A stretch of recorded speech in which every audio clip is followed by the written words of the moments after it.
My name is Jhon, and this is Pian Sofad, a channel where we uncover the haunting stories behind the world's most infamous aviation disasters. Tonight we travel back to 1996, high above the skies near New Delhi, where two massive aircraft, one a Saudi Arabian Airlines Boeing 747 and the other a Kazakhstan Airlines Ilyushin Il-76, were unknowingly locked on a collision course. In just seconds, miscommunication and altitude confusion would seal the fate of 349 souls, making it one of the deadliest mid-air collisions in history. This is the story of the Charkhi Dadri tragedy. The Charkhi Dadri mid-air collision stands as the deadliest mid-air crash in aviation history, a tragedy that cost 349 lives in a matter of seconds. To understand the weight of that number, we have to picture the skies over northern India on November 12, 1996. Thousands of feet above the ground, two massive machines, each carrying dozens and hundreds of passengers, moved through the same invisible corridor of air. For the people inside, the flight felt routine. Families, business travelers, and crew members were seated, unaware that the quiet hum of the engines masked a looming disaster. No one could see the danger coming. The skies looked empty to the passengers, but in reality, two jets were approaching each other at a combined speed of hundreds of miles per hour. What happened next would leave scars not only on the ground where the wreckage fell, but also on the global aviation industry. Saudi Arabian Airlines Flight 763 had just taken off from Indira Gandhi International Airport in New Delhi. A Boeing 747, known as the Queen of the Skies, it was a towering aircraft carrying 312 people on board. Most of the passengers were bound for Dhahran, Saudi Arabia, many of them expatriate workers heading home for a long-awaited reunion with their families. They had just settled in after takeoff, perhaps adjusting seat belts, opening newspapers, or drifting into light conversation. The pilots were following the climb instructions given by Indian Air Traffic Control, ascending steadily into the darkening sky. At the same time, Kazakhstan Airlines Flight 1907, an Ilyushin Il-76 heavy cargo jet, was approaching New Delhi. On board were 37 people, most of them crew members and a few passengers. This aircraft was descending, preparing for its landing sequence. The crew spoke primarily Russian, and English was not their strong suit. Air Traffic Control, meanwhile, issued altitude instructions to ensure that both flights would pass safely. In theory, there was no reason for concern. One jet was supposed to stay at 14,000 feet, while the other was cleared to climb above 15,000 feet, leaving a 1,000-foot buffer. That thin slice of vertical space, just 300 meters, was the only safeguard between hundreds of lives and catastrophe. But the skies over New Delhi that evening were crowded, and the system itself carried flaws. Radar coverage was limited, and communication relied heavily on precise understanding between controllers and pilots. A single misheard instruction, a small misunderstanding in altitude, could mean disaster. The Kazakhstan crew, struggling with language barriers and relying on their flight engineer to interpret, began descending below their assigned altitude. Whether it was a misinterpretation of the clearance or a failure to stabilize the aircraft correctly, the result was the same. The Ilyushin Il-76 was lower than it should have been, descending into the flight path of the Saudi 747. Inside the Saudi aircraft, the crew had little reason to suspect anything was wrong. At that altitude, visibility was limited, and at night, another aircraft can appear suddenly out of the void, leaving only seconds to react. The 747 climbed steadily toward 14,000 feet, its passengers relaxed, unaware that another machine was barreling toward them. And then, in the blink of an eye, it happened. The two giants of the sky met with unthinkable violence. The tail of the descending Kazakhstan Ilyushin struck the left wing of the Saudi 747, tearing it apart. In an instant, the Saudi aircraft was fatally crippled. Flames erupted, and the massive jet broke apart in mid-air. For those on board, there was no time to process, no time to react. In seconds, the Queen of the Skies became a fireball, falling from the heavens. The Ilyushin, though heavily damaged, did not escape. The collision ripped through its body, and the aircraft lost control. It too plunged toward the ground, carrying its crew and passengers to their deaths. Both jets rained wreckage and fire over the fields and villages of Charkhi Dadri, a rural area about 100 kilometers west of New Delhi. Witnesses on the ground later described seeing the horrifying sight of burning debris falling from the sky, the air filled with smoke, and the screams of destruction. The crash sites were separated by several kilometers, but the devastation was the same. When rescuers reached the wreckage, they found no survivors. Every single one of the 349 people on both planes had perished. The sheer scale of the disaster shocked the world. It was not only the number of lives lost, but the way it happened. Two airplanes, each following instructions, colliding in mid-air. The figure of 349 fatalities made it the single deadliest mid-air collision in aviation history, a grim record that still stands. For the families of those on board, the loss was immeasurable. Husbands, wives, children, workers, and crew members vanished in a moment, leaving behind grief that stretched across nations, from India to Saudi Arabia to Kazakhstan. Investigators rushed to piece together how two massive aircraft could meet in such a catastrophic way. The answer lay in a tragic combination of miscommunication, language barriers, and outdated systems. The Kazakhstan crew, not proficient in English, misunderstood the altitude clearance. Instead of holding at the safe level, they descended, unaware that the Saudi Boeing was climbing directly into their path. Air traffic control, lacking advanced radar and collision avoidance technology, could not intervene in time. In essence, hundreds of lives were hanging on human communication alone, and a single error sealed their fate. This tragedy carried consequences far beyond the fields of Charkhi Dadri. The sheer number of lives lost made it impossible to ignore. International aviation authorities demanded changes. India accelerated the installation of secondary radar systems to track aircraft more accurately. Globally, regulators pushed for mandatory cockpit equipment such as the Traffic Collision Avoidance System, known as TCAS, which gives pilots direct alerts of potential mid-air conflicts. Independent of air traffic control, language training for flight crews became more rigorous, with English reinforced as the international standard. Each of these reforms was born from the ashes of Charkhi Dadri, designed to ensure that such a disaster would never happen again.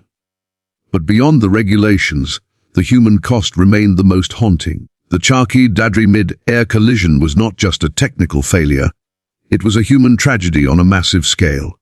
The image of two great aircraft colliding, carrying ordinary people with ordinary dreams, remains one of the most chilling events in aviation history. The number, 349, does not capture the full weight of the disaster. Each of those lives was a story cut short, a journey that ended not at an airport terminal, but in the burning wreckage scattered across Indian soil.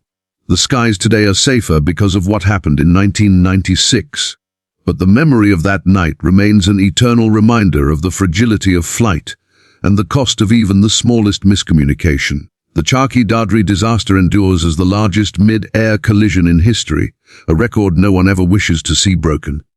It stands as a solemn marker in aviation's timeline, a night when two aircraft met in the darkness and changed the world of flying forever. The Charkhi Dadri mid-air collision was not only the deadliest disaster of its kind, but also a turning point for aviation safety around the world. When investigators finished combing through the wreckage and analyzing the final moments of the Saudi Arabian Airlines Boeing 747 and the Kazakhstan Airlines Ilyushin Il-76, the conclusion was painfully clear. This was a tragedy that could have been prevented. It wasn't faulty engines, a violent storm, or sabotage that brought down 349 people. It was human communication breaking down in an environment where precision was a matter of life and death. The sheer weight of the loss forced the aviation industry to look in the mirror and admit that the systems in place were not enough. Out of the ashes of that disaster came sweeping reforms, both in India and across the world, reforms that continue to keep passengers safe today. In the immediate aftermath, one of the most pressing questions was how two large aircraft could end up on the same altitude in busy airspace. The answer lay partly in language. Air traffic control communications in India were conducted in English, the global standard for aviation, but the Kazakhstan crew struggled with it. The pilots relied heavily on their flight engineer to translate, which slowed down reactions and left room for errors in understanding. When New Delhi Air Traffic Control cleared them to descend to 15,000 feet, they mistakenly believed they could continue further down, dipping below their assigned altitude. This confusion, small as it may sound, was fatal when combined with a lack of technological safeguards. For India, the shock of being the site of the deadliest mid-air collision in history was immense. Aviation authorities knew changes had to be made quickly. One of the most immediate upgrades was the expansion of radar coverage. At the time of the crash, New Delhi's airspace did not have secondary radar that could monitor altitude with precision. Controllers often relied on pilot reports, which meant they trusted crews to be exactly where they said they were. That trust worked most of the time, but Charkhi Dadri proved it was not enough. Within a few years, India invested heavily in radar infrastructure, ensuring that controllers could track not only the horizontal position of an aircraft, but its vertical separation as well. But radar was not the only answer. The biggest reform came from technology inside the cockpit itself. The disaster accelerated global adoption of the Traffic Collision Avoidance System, or TCAS. Unlike air traffic control, TCAS operates independently. It scans the sky for transponders on other aircraft and warns pilots if another plane is getting dangerously close. If two aircraft are on a collision course, TCAS issues immediate instructions. One aircraft is told to climb, the other to descend. It bypasses the need for human translation, the need for relayed instructions, and the need for guesswork. After Charkhi Dadri, TCAS was made mandatory for commercial airlines in India, and within a few years, it became a requirement for almost every passenger carrying aircraft worldwide. Today, whenever you step onto a modern airliner, you can feel a layer of safety that those 349 people never had because of lessons learned in that tragedy. Another reform centered on language. English had long been the official language of aviation, but the accident highlighted how inconsistent proficiency was among international crews. The Kazakhstan crew's reliance on translation inside the cockpit was seen as a glaring weakness. In response, the International Civil Aviation Organization, IAO, introduced stricter requirements for English language proficiency among pilots and air traffic controllers. Standardized phraseology became more rigidly enforced to reduce ambiguity. A phrase as simple as "descend to 5,000 was drilled into training to ensure it could not be misunderstood as "descend to 1,500. It was a change born from pain, ensuring that voices on the radio would never again become a fatal barrier.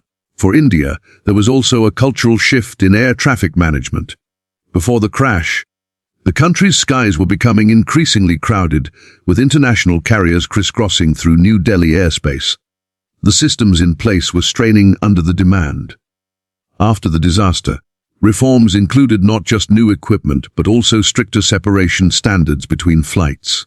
The 1,000-foot vertical gap that had separated the Saudi and Kazakhstan aircraft was standard at the time, but India began implementing additional safety buffers in busy corridors.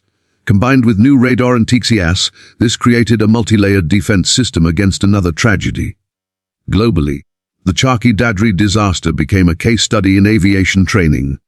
Airlines around the world began using it as an example of how small errors can snowball into catastrophe. Pilots learned that blind trust in air traffic control was no longer enough. Crew resource management training emphasized that technology like TCAS must be followed even if it contradicts a controller's instructions, because the system has the most immediate and accurate information about potential collisions. This mindset shift was critical, and it has saved lives in the years since. Several incidents have occurred where TCAS warnings averted mid-air collisions that might otherwise have repeated the nightmare of 1996. The reforms also extended to the way nations coordinated in international airspace. The skies do not belong to a single country, and the tragedy underscored how one weak link could endanger passengers from many nations. Saudi Arabia mourned its citizens lost on the 747, Kazakhstan grappled with the failings of its national carrier, and India carried the scars of hosting the disaster. In the years that followed, international aviation bodies pushed for greater standardization. From phraseology to radar requirements, nations worked to align safety practices so that no aircraft would be left vulnerable because of local differences. Yet even as these reforms made the skies safer, the memory of Charkhi Dadri never faded. For the families of the victims, no radar upgrade or safety system could replace the people they lost. Communities in India who witnessed the fireballs falling from the sky still recall the horror. The reforms were necessary, but they came at an unbearable cost. Aviation has often been shaped by tragedy, with each disaster forcing painful but vital changes. Charkhi Dadri is perhaps the clearest example of this. It demonstrated that air travel, while remarkably safe, is never immune to human error unless technology is used as a shield. Today, nearly 3 decades later, the skies above New Delhi are busy as ever. Wide-body jets and cargo planes trace the same routes once flown by the doomed Saudi 747 and Kazakhstan Ilyushin. But they do so under the watchful eyes of modern radar, with TCS standing guard in every cockpit, and with controllers and pilots speaking a common, standardized language.